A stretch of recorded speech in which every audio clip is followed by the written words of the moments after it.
আসসালামু আলাইকুম, আমি ডক্টর আশরাফুল হক। আজকে এই ভিডিওতে কথা বলবো পিআরকে সার্জারি নিয়ে।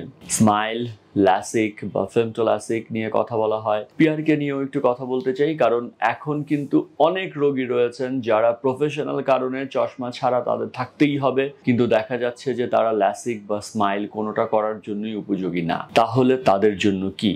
এখন প্রথম কথা হচ্ছে, আপনাকে কিন্তু ল্যাসিক বা স্মাইলের ক্রাইটেরিয়ার মধ্যে থাকতে হবে। মানে হচ্ছে হলো আপনার চোখের পাওয়ার -5 থেকে -6 মধ্যেই থাকতে হবে এবং আপনার চোখের পাওয়ার স্টেবল থাকতে হবে। তাহলেই কিন্তু আপনি পিআরকে করতে পারবেন। কথা হচ্ছে, তাহলে আপনি ল্যাসিক করতে পারবেন না কেন?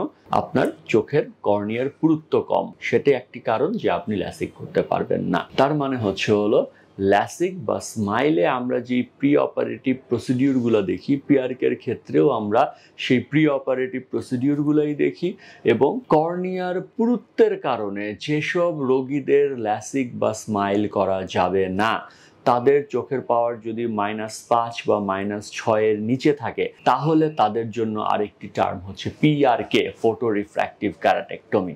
এখন কথা হচ্ছে, পিআরকে, ল্যাসিক, স্মাইল, এই তিনটির পদ্ধতিগত ডিফারেন্স থাকলেও এই তিনটির কিন্তু ভিজুয়াল আউটকাম বা চোখের দৃষ্টি ফেরার মধ্যে কোনো সম্পর্ক বা পার্থক্য নাই। কেন পার্থক্য নাই? ল্যাসিক বা স্মাইল আমি আগেই বলেছি, আপনি 24 ঘন্টার মধ্যেই আপনার চশমা দিয়ে যে দৃষ্টিটা থাকতো, চশমা ছাড়া সেই দৃষ্টিটা চলে আসবে। শুধুমাত্র একটা পার্থক্য পিআরকেতে রয়েছে, সেটি হচ্ছে হলো আপনার চশমা দিয়ে যে দৃষ্টিটা ছিল সেই দৃষ্টিটা চশমা ছাড়া আসতে 9 থেকে 14 দিন, মানে মোটামুটি 2 সপ্তাহের মতো সময় লাগতে পারে। এই 2 সপ্তাহ পরে আপনার চশমা দিয়ে যা দেখতেন, চশমা ছাড়া আপনার যে ডিজায়ার্ড ভিশনটা যখন চলে আসবে, তারপরে কিন্তু ল্যাসিক, স্মাইল বা পিআরকে, এই তিনটার মধ্যে আপনার কোনো ভিজুয়াল আউটকামগত পার্থক্য থাকে না। তাহলে পিআরকে কারা করতে পারবেন? যারা চোখের সব প্যারামিটার ঠিক আছে কিন্তু ল্যাসিক বা স্মাইল করতে পারবেন না, তাদের জন্য পিআরকে, এবং চোখের পাওয়ার অবশ্যই -5 থেকে -6 মধ্যে থাকতে হবে। কথা হচ্ছে, আমি দেখাচ্ছি এখন পিআরকে আমরা কিভাবে করি। আমি আগেই আমার ভিডিওতে বলেছি যে ল্যাসিকে আমরা কি করি, আমরা একটা ফ্ল্যাপ করি, তারপর লেজার দিয়ে কারেকশন করে দিই। স্মাইলে আমরা কি করি, আমরা লেন্টিকুল করি, কোনো ফ্ল্যাপ করি না, তারপর হচ্ছে হলো লেন্টিকুলটা বের করে দিই। পিআরকেতে আমরা কি করি, পিআরকেও কিন্তু আমরা এই যে চোখের কালো মণি বা কর্নিয়া, এটার উপরই কাজ করি। এখানে আমরা এই যে ল্যাসিকে যে ফ্ল্যাপের অংশটুকু করি, তার চেয়েও ছোট, তার চেয়েও পাতলা একটি আবরণ থাকে চোখের এই মণির মধ্যে। সেই আবরণটি আমরা ফার্স্টে উঠিয়ে ফেলি। কিভাবে উঠাই? এটা আমরা লেজার দিয়ে উঠাতে পারি, এটা আমরা অ্যালকোহল দিয়ে উঠাতে পারি, অথবা এটা আমরা একটা মেডিসিন দিয়ে উঠাতে পারি। আমি সবসময় প্রেফার করি লেজার দিয়ে উঠানো, কারণ লেজার দিয়ে উঠানোটা একদম প্রিসাইজ হয়। আমি যতটুকু উঠাতে চাই আমি ততটুকুই উঠাতে পারি। অ্যালকোহল বা মেডিসিনেও হয়, কিন্তু এটি অনেক পুরানো প্রসিডিওর, এর চেয়ে লেজারটা লেটেস্ট প্রসিডিওর এবং আউটকামগুলো খুব ভালো। তাহলে আমরা কি করছি, সামনের যে পাতলা পর্দা সেটা আমরা লেজার দিয়ে তুলে ফেলছি। লেজার দিয়ে তুলে ফেলার পরে আমরা যেই পাওয়ারটা কারেকশন করতে হবে, সাপোজ আপনার পাওয়ার -5 পাওয়ারে আমি আপনার কারেকশন করে দিব। এটা লেজার দিয়ে আমি চোখের মনিটা কারেকশন করে দিলাম। তাতে আপনি কি করবেন, চশমা দিয়ে যা দেখতেন চশমা ছাড়া তাই দেখতে পারবেন। এখন কথা হচ্ছে, এখানে তো আমি উপরের পাতলা আবরণটা সরিয়ে ফেলেছি, সেজন্যই পিআরকেতে ওই যে লেজারটা দেওয়ার পরে আমরা এটাকে আমরা বলি ব্যান্ডেজ কন্টাক্ট লেন্স, বা আমরা একটা কন্টাক্ট লেন্স দিয়ে দিই 48 ঘন্টা চোখে রাখার জন্য।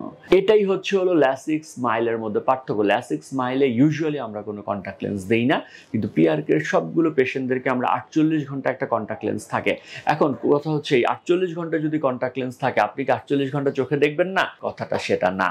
কথা হচ্ছে অবশ্যই আপনি 48 ঘন্টা চোখে দেখবেন, কিন্তু আপনাকে 48 ঘন্টা কন্টাক্ট লেন্স দিয়ে রাখতে হবে। কারণ হচ্ছে হলো, না হলে আপনার চোখে একটু ইরিটেশন হবে, চোখ দিয়ে পানি পড়বে, আপনার চোখটা একটু ঘোলা থাকবে। 48 ঘন্টা পরে আমরা যখন কন্টাক্ট লেন্সটা খুলে ফেলি, কন্টাক্ট লেন্সটা সরিয়ে দিয়ে আমরা আরেকটা আপনার পোস্ট অপারেটিভলি যে ড্রপগুলো দেওয়া হয়েছিল সেটার সাথে আরেকটা ড্রপ অ্যাড করি।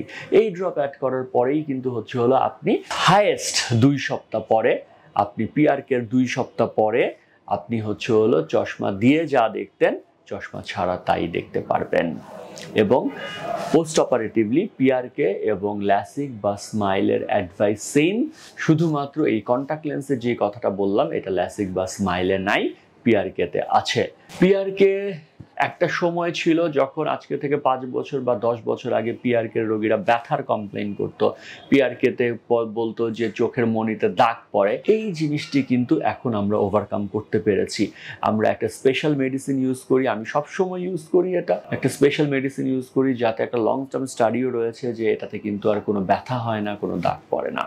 সো ল্যাসিক, স্মাইল এবং পিআরকে এই তিনটাই হলো ক্যারাটো রিফ্র্যাক্টিভ প্রসিডিউর। চোখের মনি বা কর্নিয়াতে লেজার দিয়ে আপনার চোখের পাওয়ার কারেকশন করা হয়। একটা কথা মনে রাখবেন, এটা কিন্তু শুধুমাত্র দূরের দৃষ্টি। আপনি দূরে চশমা দিয়ে দেখছেন, চশমা ছাড়া দেখতে পাচ্ছেন না, আপনাকে আমরা দূরে চশমা ছাড়া দেখাচ্ছি। আপনার যদি কাছে রিডিং গ্লাস লাগে, সেটি কিন্তু এখনো পর্যন্ত এফডিএ অ্যাপ্রুভ না, আমরা কিন্তু সেই কাজটা এখনো শুরু করিনি। কাছে যাদের চশমা লাগবে পড়ার জন্য, তাদেরকে চশমা পড়তেই হবে।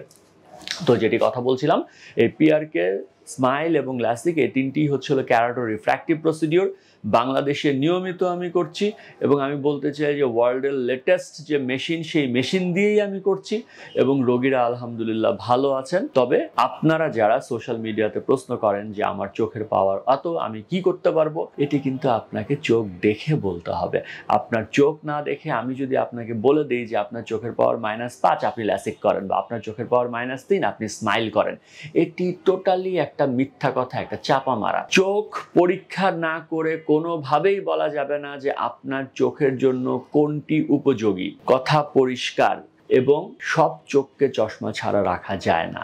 যদি সব চোখকে চশমা ছাড়া রাখা যেত, তাহলে পৃথিবীতে চশমা পরা কেউ থাকতো না। সর্বশেষ বলতে চাই, এই ক্যারাটো রিফ্র্যাক্টিভ প্রসিডিউর, ল্যাসিক, স্মাইল, পিআরকে, এই তিনটি প্রসিডিউরই বর্তমানে আমরা যে মেশিন ইউজ করি, যে টেকনোলজি ইউজ করি, আমরা বলি 99.5% সেফ সার্জারি। যদি আপনার চোখ ফিট থাকে তাহলে এটি 100% সেফ সার্জারি। আশা করি ভালো থাকবেন, চোখের যত্ন নেবেন। ধন্যবাদ।